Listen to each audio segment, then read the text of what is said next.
DK ಸಂಪುಟದಲ್ಲಿ ಜಾತಿವಾರು ಲೆಕ್ಕಾಚಾರ ಆಗಿರೋದು ಪಕ್ಕಾ ಗೊತ್ತಾಗ್ತಾ ಇದೆ. ಡಿಕೆಶಿ ಸೇರಿ ಮೂವರು ಒಕ್ಕಲಿಗರಿಗೆ ಸಂಪುಟದಲ್ಲಿ ಸ್ಥಾನ ನೀಡಲಾಗಿದೆ.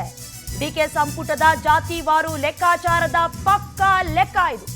ಡಿಕೆಶಿ ಸೇರಿ ಮೂವರು ಒಕ್ಕಲಿಗರಿಗೆ ಸಂಪುಟದಲ್ಲಿ ಸ್ಥಾನ ನೀಡಲಾಗಿದೆ. ಒಕ್ಕಲಿಗ ಕೋಟಾದಲ್ಲಿ ಕೃಷ್ಣ ಬೈರೇಗೌಡ, ರಾಮಲಿಂಗಾರೆಡ್ಡಿ ಹಾಗೆ ದಲಿತ ಕೋಟಾದಲ್ಲಿ ಮೂವರಿಗೆ ಮಂತ್ರಿ ಭಾಗ್ಯ ಸಿಕ್ಕಿದಂತಾಗಿದೆ. ಇದರಲ್ಲಿ doctor G Parameshwar, KH Muniyappa ಹಾಗೆ ಪ್ರಿಯಾಂಕ್ ಖರ್ಗೆ. ಇನ್ನು ವೀರಶೈವ ಲಿಂಗಾಯತ ಕೋಟದಲ್ಲೂ ಕೂಡ ಮೂವರಿಗೆ ಮಣೆ. ಡಾಕ್ಟರ್ ಶರಣಪ್ರಕಾಶ್ ಪಾಟೀಲ್, ಈಶ್ವರ್ ಖಂಡ್ರೆ ಹಾಗೆ ಎಂಬಿ ಪಾಟೀಲ್ಗೆ ಡಿಕೆ ಸಂಪುಟದಲ್ಲಿ ಮಂತ್ರಿಗಿರಿ ಭಾಗ್ಯವನ್ನ ಕರುಣಿಸಲಾಗಿದೆ. ಇನ್ನು ಅಲ್ಪಸಂಖ್ಯಾತ ಕೋಟದಲ್ಲಿ ಇಬ್ಬರಿಗೆ ಸಚಿವ ಸ್ಥಾನವನ್ನ ನೀಡಲಾಗಿದೆ. ಕೆಜೆ ಜಾರ್ಜ್ ಕ್ರಿಶ್ಚಿಯನ್ ಕೋಟಾದಲ್ಲಿ ಬರ್ತಾರೆ ಅಲ್ಪಸಂಖ್ಯಾತ, ಹಾಗೆ ಯುಟಿ ಖಾದರ್ ಅಲ್ಪಸಂಖ್ಯಾತ ಕೋಟಾದಲ್ಲಿ ಬರ್ತಾರೆ. ಒಬಿಸಿ ಕೋಟಾದಡಿಯಲ್ಲಿ ಇಬ್ಬರಿಗೆ ಮಿನಿಸ್ಟರ್ ಗಿರಿ ದಕ್ಕಿದೆ. ಡಾಕ್ಟರ್ ಯತೀಂದ್ರ ಸಿದ್ದರಾಮಯ್ಯ ಹಾಗೆ ಭೈರತಿ ಸುರೇಶ್ಗೆ ಸ್ಥಾನ ಸಿಕ್ಕಿದೆ. ಎಸ್ಟಿ ಕೋಟಾದಲ್ಲಿ ಸತೀಶ್ ಜಾರಕಿಹೊಳಿಗೆ ಮಂತ್ರಿಗಿರಿಯ ಲೆಕ್ಕಾಚಾರವನ್ನ ಮಾಡಿಕೊಂಡು ಜಾತಿವಾರು ಲೆಕ್ಕಾಚಾರವನ್ನ ಡಿಕೆ ಶಿವಕುಮಾರ್ ಅವರ ನೂತನ ಸಚಿವ ಸಂಪುಟದಲ್ಲಿ ಕ್ಯಾಲ್ಕುಲೇಟಿವ್ ಆಗಿರುವುದು ಗೊತ್ತಾಗ್ತಾ ಇದೆ. ಅಂದ್ರೆ ದಲಿತ ಕೋಟದಲ್ಲಿ ಮೂವರಿಗೆ, ಒಕ್ಕಲಿಗ ಕೋಟದಲ್ಲೂ ಕೂಡ ಮೂವರಿಗೆ ಈಗಾಗಲೇ ಸ್ಥಾನಮಾನವನ್ನ ಕೊಡಲಾಗಿದೆ. ಇಲ್ಲ ಅಂತ ಹೇಳಿದಿದ್ರೆ ಅಸಮಾಧಾನ ಭುಗಿಲೇಳ್ತಾ ಇತ್ತು. ಅದನ್ನ ಶಮನ ಮಾಡೋದಕ್ಕೆ ಮತ್ತೊಂದು ಸರ್ಕಸ್ ಮಾಡಬೇಕಾಗಿತ್ತು.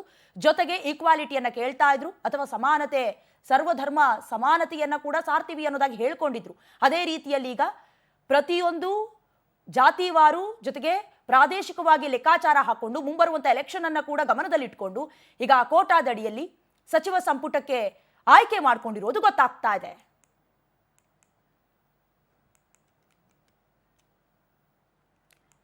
ಈಗಾಗಲೇ ಪ್ರತಿಯೊಂದು ಜಾತಿವಾರು ಜೊತೆಗೆ ಸಮುದಾಯವಾರು ಲೆಕ್ಕಾಚಾರ ಹಾಕೊಂಡು ಡಿಕೆ ಶಿವಕುಮಾರ್ ಅವರ ನೂತನ ಸಚಿವ ಸಂಪುಟದಲ್ಲಿ ಆಯ್ಕೆ ಮಾಡಿಕೊಂಡಿರೋದು. ಇದರಿಂದ ಅಸಮಾಧಾನ ತಣ್ಣಗಾಗತ್ತೆ ಅನ್ನೋದಕ್ಕಿಂತ ಹೆಚ್ಚಾಗಿ ಮತ್ತೆ ಪ್ರಶ್ನೆ ಮಾಡೋದಕ್ಕೆ, ಅಥವಾ ನಮ್ಮ ನಾಯಕರಿಗೆ ಸ್ಥಾನಮಾನ ಕೊಟ್ಟಿಲ್ಲ ಅನ್ನೋದು, ಬಟ್ ಮತ್ತೆ ಬರುತ್ತೆ ಕಲ್ಯಾಣ ಕರ್ನಾಟಕಕ್ಕೆ ಎಷ್ಟು ಕೊಟ್ರಿ, ದಕ್ಷಿಣ ಕರ್ನಾಟಕಕ್ಕೆ ಎಷ್ಟು ಕೊಟ್ರಿ ಅನ್ನುವಂಥ ಲೆಕ್ಕಾಚಾರ ಎಲ್ಲವನ್ನ ಸರಿದೂಗಿಸುವಂತಹ ಚಾಲೆಂಜಸ್ ಡಿಕೆ ಶಿವಕುಮಾರ್ ಅವರ ಹೆಗಲಿಗಿತ್ತು.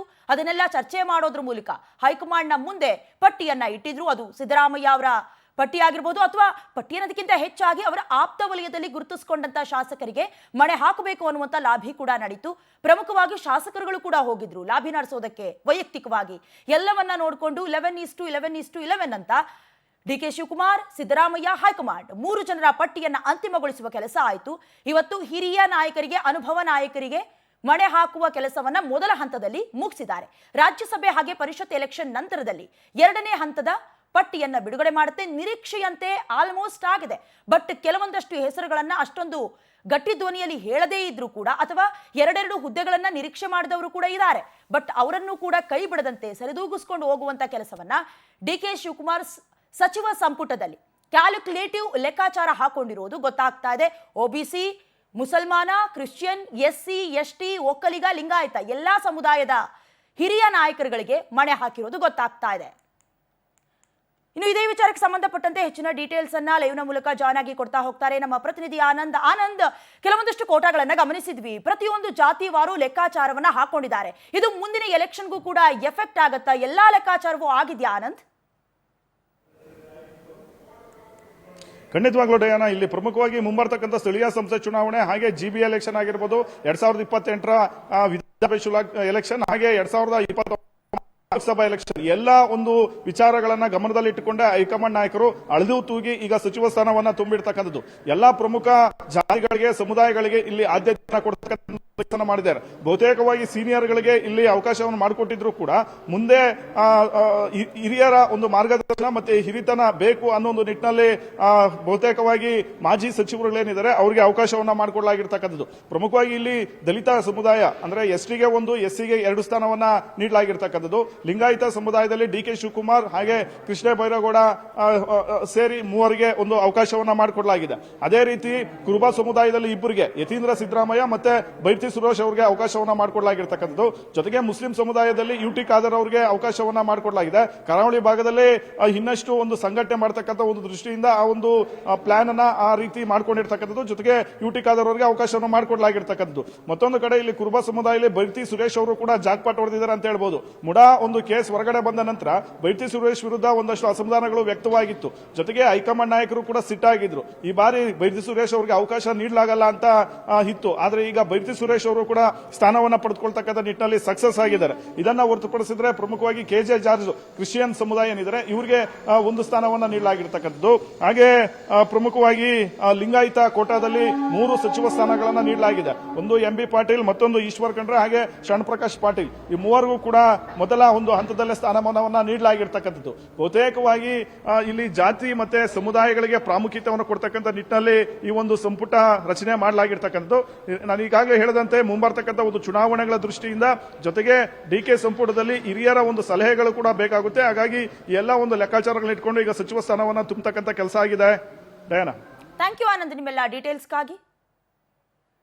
ಡಿಕೆ ಶಿವಕುಮಾರ್ ಸಂಪುಟದ ಸಚಿವರಿಗೆ ಯಾವ ಯಾವ ಖಾತೆಯನ್ನ ಕೊಡಲಾಗಿದೆ? ಹಾಗಾದ್ರೆ ಡಿಕೆ ಸಂಪುಟದಲ್ಲಿ ಡಾಕ್ಟರ್ ಜಿ ಪರಮೇಶ್ವರ್ಗೆ ಡಿಸಿಎಂ ಖಾತೆ ಅನ್ನೋದು ಕೇಳು ಬರ್ತಾ ಇದೆ. ಡಿಕೆ ಸಂಪುಟದ ಸಚಿವರಿಗೆ ಯಾವ ಯಾವ ಖಾತೆಯನ್ನ ನೀಡಲಾಗಿದೆ ಅಂದ್ರೆ ಡಿಕೆ ಸಂಪುಟದಲ್ಲಿ doctor G Parameshwar DCM, doctor G Parameshwar DCM ಜೊತೆಗೆ ಕಂದಾಯ ಖಾತೆಯನ್ನ ಕೂಡ ನಿಭಾಯಿಸ್ತಾರ. ಹಾಗಾದ್ರೆ ಪ್ರಿಯಾಂಕ್ ಖರ್ಗೆ ಗೃಹ ಖಾತೆಯನ್ನ ತಮ್ಮ ಮುಡಿಗೇರಿಸಿಕೊಳ್ತಾರ. ಯುಟಿ ಖಾದರ್ ಆರೋಗ್ಯ ಖಾತೆ, ಈ ಹಿಂದೆ ಕೂಡ 2013ರಿಂದ 2016ವರೆಗೂ ಈ ಖಾತೆಯನ್ನ ನಿಭಾಯಿಸಿದ್ದಾರೆ. ಮತ್ತೆ ಮುಂದುವರಿಯುತ್ತಾ ಅಂತ. ಎಂಬಿ ಪಾಟೀಲ್ ಜಲಸಂಪನ್ಮೂಲ ಖಾತೆಯನ್ನ ನಿಭಾಯಿಸ್ತಾರ.